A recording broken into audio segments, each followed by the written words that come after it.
chers amis websurfeurs, comme vous pouvez le remarquer, je suis devant l'Arc de Triomphe à Paris. Mais vous verrez l'astuce, l'Arc de Triomphe n'est pas si petit. Alors je vous propose de me suivre dans la découverte de Mini Europe.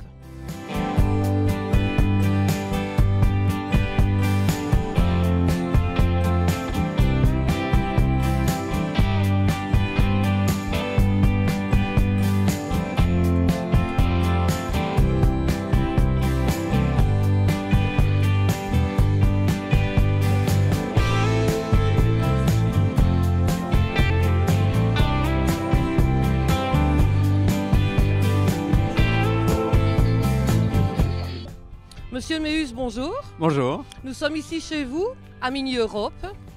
Dites-moi tout, que peut-on découvrir à Mini Europe? Alors quand on vient à Mini Europe, d'abord on vient pour voir les plus chouettes monuments de l'Union européenne. Alors on peut faire des visites à plusieurs niveaux, apprendre d'abord un peu plus ce qu'est l'Union européenne. On reçoit un petit guide avec plein d'anecdotes sur l'Europe, comment mettre le drapeau à l'endroit, à l'envers, de savoir par exemple c'est en Italie qu'il pleut le plus, beaucoup plus qu'en Belgique par exemple, en quantité d'eau.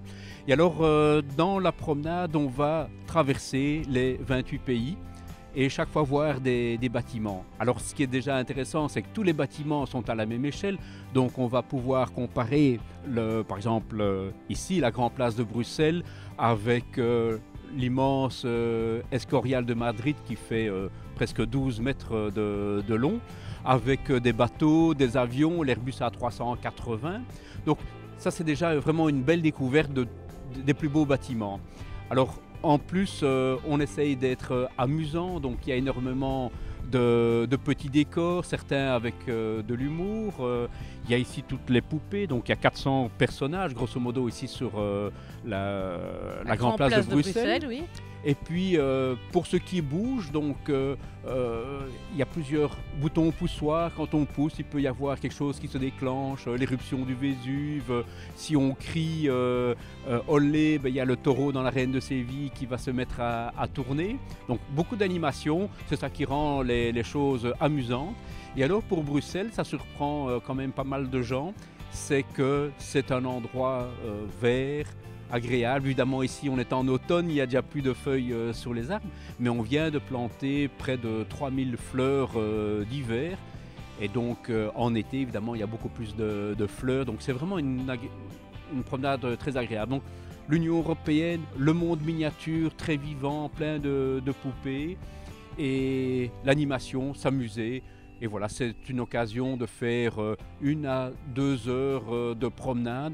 Vous vous adressez à un public aussi de famille alors ici? Oui, donc parmi les Belges, c'est certainement les familles qui sont les plus nombreuses. Et parmi les étrangers qui font du city trip, alors là c'est plus des adultes qui viennent.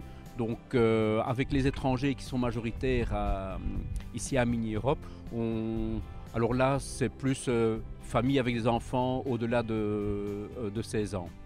Mais pour les Belges, c'est vrai que c'est une merveilleuse sortie en famille. Mini Europe, en termes de chiffres, c'est combien d'entrées par an? Donc nous avons 380 000 visiteurs par an, dont 70% d'étrangers qui viennent des 4 coins du monde. Donc on va nous faire la promotion de Mini Europe et de Bruxelles également en Chine, en Russie, en Inde. Donc on vient vraiment de partout. Et Mini Europe est la deuxième attraction de Bruxelles en termes de visiteurs. Donc en 1, il y a l'Atomium, puis il y a Mini Europe, bien devant le musée Magritte, qui est aussi un musée important et bien connu. Alors effectivement, Mini Europe, on attire plein de personnes différentes. Donc les enfants, eux, font regarder le monde miniature, tout ce qui bouge, les trains, les avions. Les adultes, parfois, vont plus voir Mini Europe comme des lieux de vacances où ils ont été, où ils aimeraient bien aller. Il y a des amoureux du monde miniature qui vont regarder tous les détails. Par exemple, ici sur la Grande Place de Bruxelles, tous les décors ont été faits à la feuille d'or, donc avec beaucoup de finition. Il y en a d'autres qui vont s'intéresser plus à l'architecture. Donc dans le petit guide de 64 pages, il y a plein d'informations, que ce soit sur le style ou par exemple le coût. Simplement, la Grande Place de Bruxelles a coûté près de 400 000 €. On ne se rend pas compte du coût de réalisation pour faire de tels détails. quels sont les objectifs de Mini Europe? Alors, je dirais, nous on veut encore amuser beaucoup plus, donc on va encore ajouter des animations. On va aussi donner plus d'informations sur pourquoi nous sommes européens. Donc pour ceux qui veulent, on va donner des informations. Nous pensons par exemple démocratie. Eh bien, ça va se retrouver dans les bâtiments. C'est pour ça qu'à Mini Europe, il y a des hôtels de ville, il y a des parlements, il y a le Parlement européen. Les Français ont inventé le principe d'égalité. Ça va se retrouver dans l'Arc de Triomphe avec, par exemple, tous les généraux qui, de simples paysans, ont pu devenir généraux. C'était la première fois que c'était possible. Il faut toujours se battre pour la démocratie et donc on va retrouver la chute du mur de Berlin pour que les pays de l'Est ou dits de l'Est se libèrent de l'URSS. Et donc voilà, c'est une autre façon. On va aussi parler des héritages. Donc l'année prochaine, on va ajouter le bateau d'Ulysse qui est attaché à son mât, il y a la sirène qui essaye de les attirer pour parler de l'héritage grec. Si on a la démocratie, c'est en partie à cause des Grecs. Et donc, mais voilà, on a des racines communes. Donc ça, c'est des choses que l'on va développer petit à petit. Mais de nouveau, il y en a pour tous les goûts. Chacun va prendre ce qui l'intéresse.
Alors, avant de la fabrication, il faut surtout trouver les plans. Donc, nous avons pris énormément de temps à trouver les plans dans toute l'Europe. Par exemple, on n'a pas trouvé les plans pour le Capitole à Rome. C'est pour ça qu'on n'a rien de Rome ici à Mini Europe. Alors, une fois qu'on a les plans, est-ce que c'est faisable? Le Colisée serait gigantesque à l'échelle de Mini Europe. Donc, 2 mètres de haut, 6 mètres de long, 5 mètres de large. Donc, ce n'est pas toujours évident. Et puis alors on arrive à la fabrication même qui va se faire avec des matériaux différents suivant les monuments à faire. Donc la tour la tour Eiffel ici a été faite en métal, en laiton pour être précis. La plupart des monuments sont faits soit en résine époxy, soit en polyester.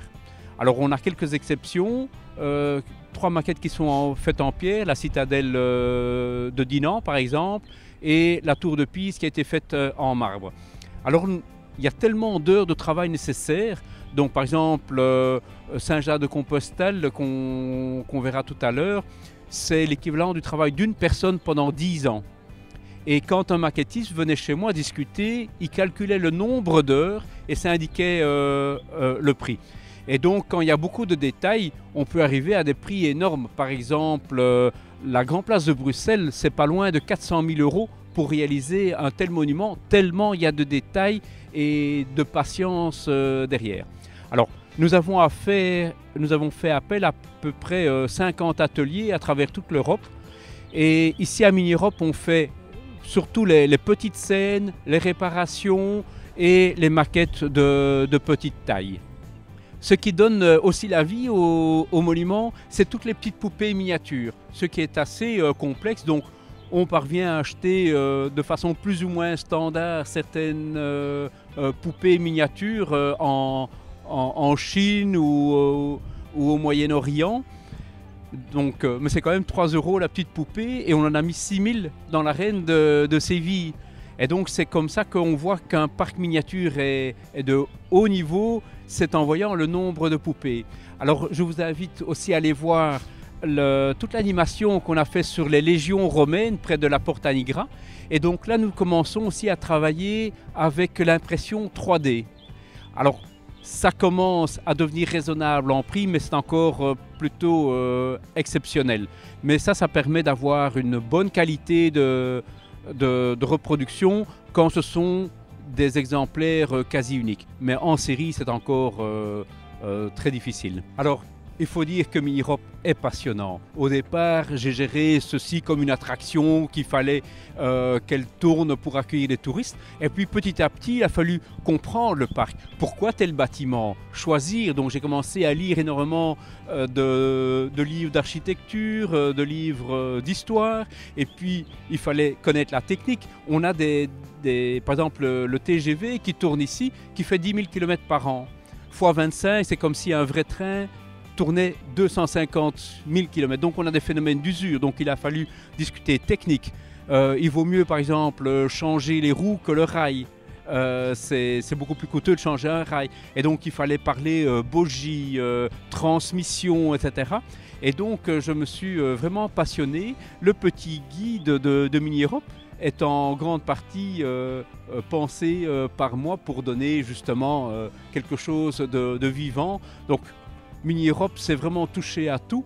Comme c'est une PME, on fait de tout. Tout le monde ici est polyvalent. S'il faut, j'irai donner un coup de main à la caisse, au restaurant. Et ça, c'est un peu la magie de Mini-Europe. Et bien voilà, chers amis websurfeurs, c'est ici que se termine mon tour d'Europe. Après avoir visité 28 pays, je me retrouve de nouveau en France, devant la basilique du Sacré-Cœur. Je vous dis au mois prochain pour un nouveau voyage chez nos voisins.